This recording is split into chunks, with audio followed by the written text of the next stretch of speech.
नमस्कार, હું આદર્શ છું. વેલકમ ટુ આદર્શ education society. Standard 10th subject Hindi, chapter number 16 चोरी.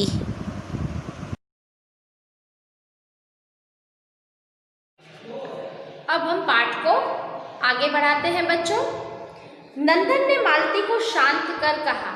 शांत करना मतलब जो उसको बहुत ज़्यादा गुस्सा आ रहा था, उसके गुस्से को शांत करके कहा, असली बात जानने का यह तरीका नहीं है. अर्थात जो सही बात है, असली यानी जो सही बात है, उसे इस तरह से नहीं जाना जा सकता है. फिर बिंदु को उसने प्यार से समझाया. कहा कि मैं तुमसे कुछ कहूँगा नहीं, ठीक ठीक बताओ कि क्या ले गए थे. किंतु बिंदु घबराया सा, खोया सा. खोया सा मतलब बहुत ही ज़्यादा चिंतित था, क्योंकि मालती ने उसे बार बार रोका था और पुकारा था, और उसके बाद भी वह नहीं रुका था, और उसे लगा कि वो मुट्ठी में जो लेकर जा रहा था, ये बात इनको पता चल गई है, इसलिए उसे चिंता सता रही थी. खोया सा धरती की ओर देख रहा था. धरती यानी जमीन की तरफ देख रहा था. और नंदन का बहुत आग्रह हुआ तो भी उसने इतना ही कहा कि मैंने कुछ नहीं लिया है. इतना ही कहा, मैंने कुछ लिया है. अर्थात जब मालती गुस्से में थी, तब नंदन ने उससे कहा कि बच्चों से इस तरह से बात नहीं करते हैं. यदि हमें सही हकीकत जाननी हो तो उसे हमें प्यार से समझाना चाहिए. तब नंदन ने बिंदु को प्यार से समझाते हुए कहा कि तुम अगर मुझे सही सही बता दोगे तो हम कुछ नहीं करेंगे.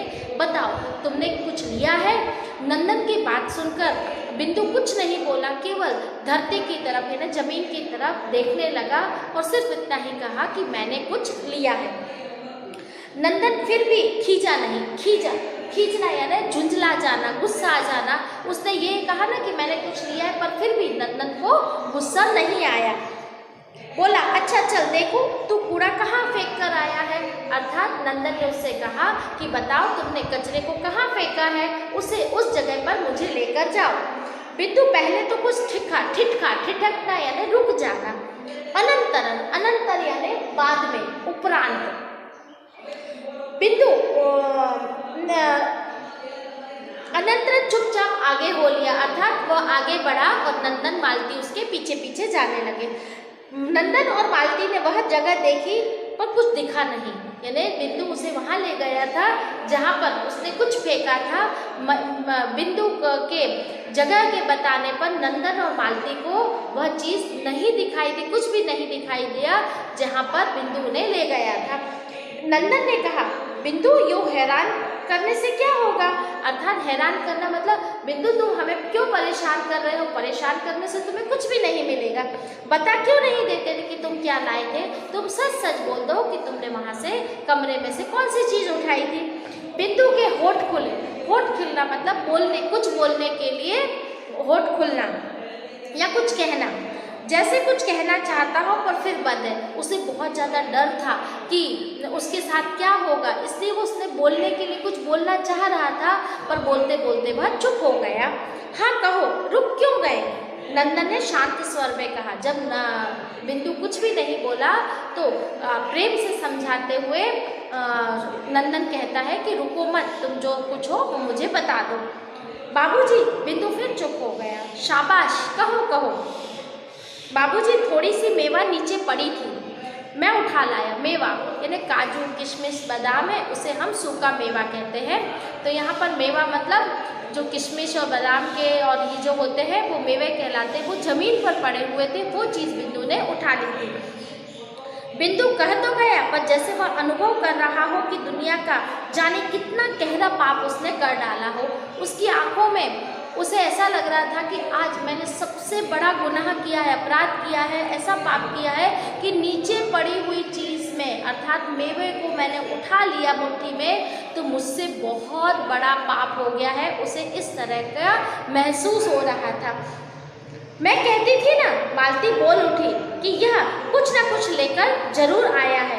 देखो मेरी बात सच निकली ना. मेवा का तुमने क्या किया बिंदु. खाली इतनी जल्दी. बिंदु झूठ मत बोलो, सच बता दो, इधर फेंक दी. जब उसने कहा ना कि मैंने मेवा उठाया था, तब उसने पूछा कि क्या तुमने मेवा खा लिया. तो इतनी जल्दी तो वो खाया नहीं जा सकता है, तो मालती का आग्रह था कि वो झूठ नहीं सच बोले, तब बिंदु ने वह जगह बताई जहाँ पर उसने उस मुट्ठी के मेवे को फेंक दिया था।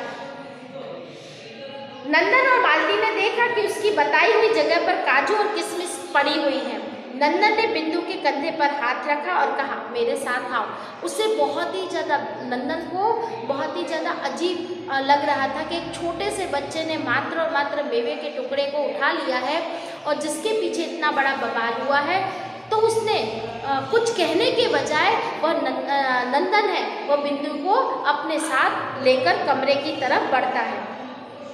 बिंदु चुपचाप मालिक के साथ चल दिया। नंदन उसे लेकर कमरे की ओर यानी कमरे की तरफ गया। मालती ने कहा, आज इसने मेवा ली है, कल को कुछ और उठा ले जाएगा। एक बार जो नियत बिगड़ गई, नियत यानी एक बार जो हमारी दानत, हमारा ईमान एक बार बिगड़ जाता है तो वह सुधारने से नहीं सुधारता। यह मालती है, वो नंदन से कह रही थी। तो फिर क्या हाथ रुकता है? हाथ रुकना मतलब एक बार यदि आपकी चोरी करने की आदत बढ़ जाए तो कितनी भी कोशिश करो फिर आप चोरी करने से बाज नहीं आते हो। नंदन ने पत्नी की बात सुनी अनसुनी कर दी, अर्थात नंदन ने अपनी पत्नी मालती की बात को नज़रअंदाज कर दिया, उसकी बातें सुनी ही नहीं। बिंदु को साथ लेकर कमरे में गया और कनस्तर खोलकर उसमें से एक मुट्ठी मेवा उसके हाथ में देते हुए बोला, बिंदु लो खा लो। कनस्तर यानी टीन का डब्बा होता है। पुराने समय में हम जो तेल के टीन आते हैं ना, उस टीन के ऊपर से ढक्कन लगवा लिए जाते हैं और उसका डिब्बे की तरह इस्तेमाल किया जाता है। तो जो टीन के जो डब्बे होते हैं उसे कनस्तर कहा जाता है। तो कनस्तर में से खोलकर उसने एक मुट्ठी मेवा है वो किसको दे दिया? नंदन ने बिंदु को दे दिया। पति की इस नरमी पर यानी पति ने बिंदु के साथ बहुत ही ज़्यादा प्रेम पूर्वक व्यवहार किया, कोमलता भरा व्यवहार किया। इससे मालती को बहुत ज़्यादा गुस्सा, आग बबूला हो गया ना, उसे बहुत ज़्यादा गुस्सा आया। एक तो बिंदु ने चोरी की तो उसे डांटने के बदले उसका पति है उसके साथ प्रेम से बात कर रहा है, यह बात सोचकर वो बहुत ज़्यादा गुस्से में आ गई। बोली, ऐसे ही तो नौकर बिगड़ते हैं, उसे कुछ कहना हो तो दूर उल्टे उसकी खुशामद कर रहे हो।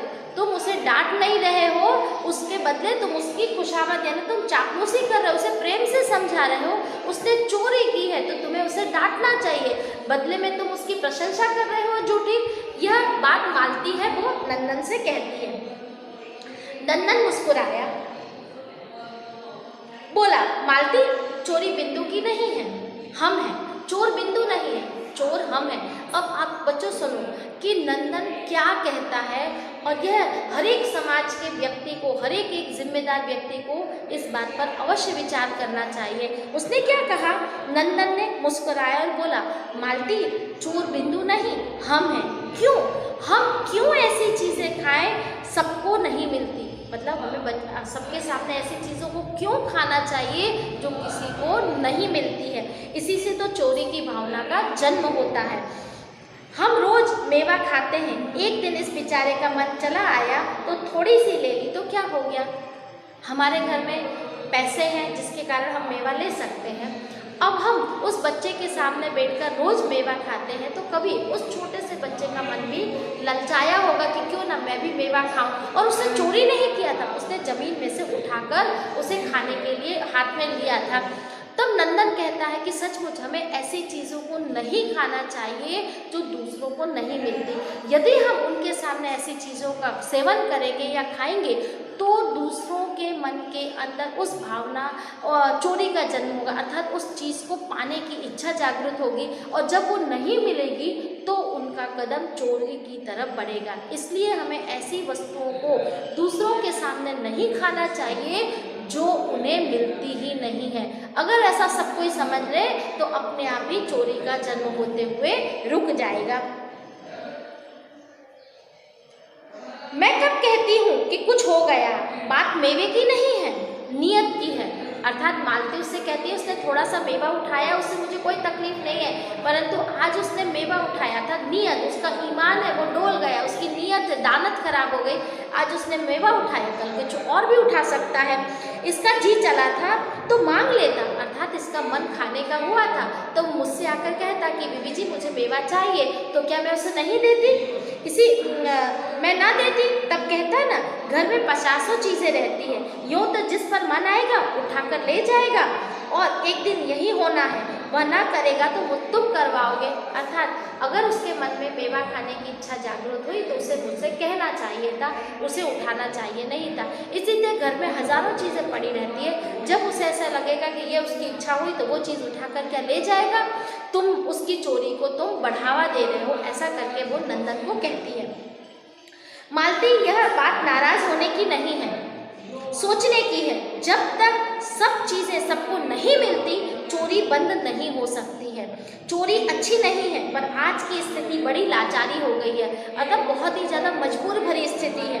नंदन ने समझाते हुए कहा। मालती को जब गुस्सा आया न, तब नंदन ने कहा इसमें नाराज होने की कोई बात नहीं है। जब तक हर एक व्यक्ति को हर एक साधन या हर एक चीज़ें उपलब्ध नहीं होगी, तब तक चोरी कभी समाप्त नहीं होगी।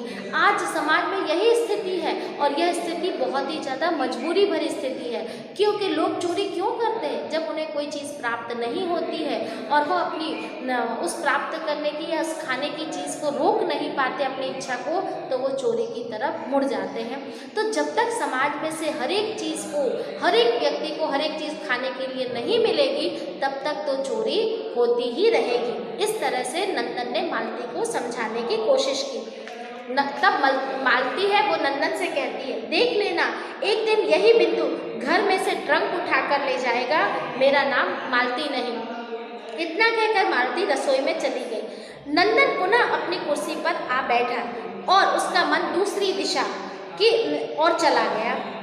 थोड़ी देर वह सोचता रहा, फिर उसने सोचा, विचारों को समेटा और लेख पूरा करने लगा। अर्थात नंदन की बात पर मालती को बहुत ज़्यादा गुस्सा आया और वह उससे छोड़कर रसोई की तरफ चली जाती है। परंतु नंदन के मन में अनेक विचार आने लगे कि क्यों इस तरह से चोरी होती है। ऐसे बहुत सारे विचार आते हैं और उसने अपने सारे विचारों को समेट लिया ने इकट्ठा कर लिया और अर्थात बंद करके वो जो लेख लिख रहा था उस लेख को वह पूरा करने में लग गया। Thank you for joining us.